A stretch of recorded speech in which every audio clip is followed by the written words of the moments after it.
State లో అందరం కూడా ఉన్నప్పుడు ఏమీ తెలియనటువంటిది అసలు భవిష్యత్తు ఎలాగుంటుందో ఒక కన్ఫ్యూజన్ ఉన్నప్పుడు కూడా అందరూ కూడా కలిసి కట్టుగా మీరు అందరూ కూడా కలిసి ఒక పని చేస్తే దాని రిజల్ట్ ఎలాగుందో మీరు అందరూ కూడా చూశారు కదా జూన్ 4వ తేదీన. అది మన అందరికీ కూడా స్ఫూర్తి. రేపు కూడా మనం ఏదైనా ఒక లక్ష్యం మనం సాధించాలనంటే మనం చేయాల్సిందంతా అందరం కూడా ఐకమత్యంగా కలిసి కట్టుగా లక్ష్యం వైపు చేస్తే అది ఎంత పెద్ద కష్టమైనటువంటి పని అయినా సరే అది ఖచ్చితంగా సాధించగలం అనేది మొన్న జరిగినటువంటి ఎలక్షన్స్ ఆ రిజల్ట్ మనందరికీ కూడా ఒక ఇన్స్పిరేషన్ అనేది కూడా ఈ సందర్భంగా తెలియజేస్తున్నాను. ఆ ఎలక్షన్స్ లో ఏ రకంగా మీరు అందరూ కూడా పార్టిసిపేట్ చేసి ఈ రోజు ఇంత చక్కగా ఒక ప్రభుత్వాన్ని ఏర్పాటు చేయడానికి మీరు అందరూ కూడా కృషి చేశారో this is the time that we give back to you, to give back to the whole Telugu community.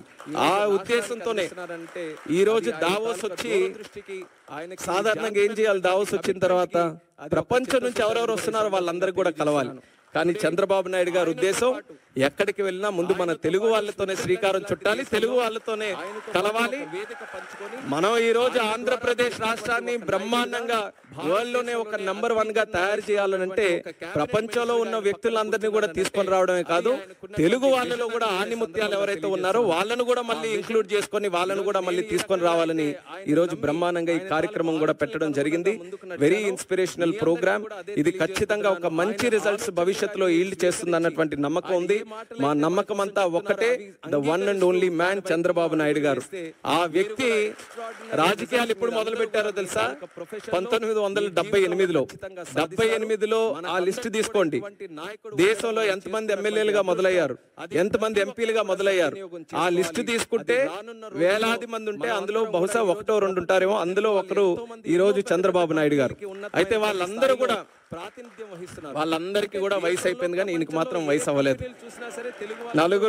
నలుగురు యంగ్స్టర్స్ ఉన్నాయి ఈ రోజు వేదిక మీద. అగ్రీ చేస్తారా లేదా? నలుగురు యంగ్స్టర్స్, అందరిలో కూడా విజన్ లో యంగెస్ట్ ఎవరైనా ఉన్నారంటే చంద్రబాబు నాయుడు గారు. నేను ఎప్పుడు కూడా చెప్తుంటాను, మేము వయసులో యంగ్ గానీ ఆలోచనలో మాత్రం మాకంటే యంగ్. ఆయన స్పీడ్ పట్టుకోవాలంటే మాకు ఇప్పటికీ కూడా చేత కావట్లేదు. ఆయన గైడెన్స్, ఆయన తాలూకా మెంటర్షిప్ వల్ల ఈ రోజు మేము కూడా చిన్న స్థాయి నుంచి ఈ రోజు ఈ స్థాయి వరకు నేను కూడా ఒక యంగ్స్టర్ గా నేను చెప్తున్నాను.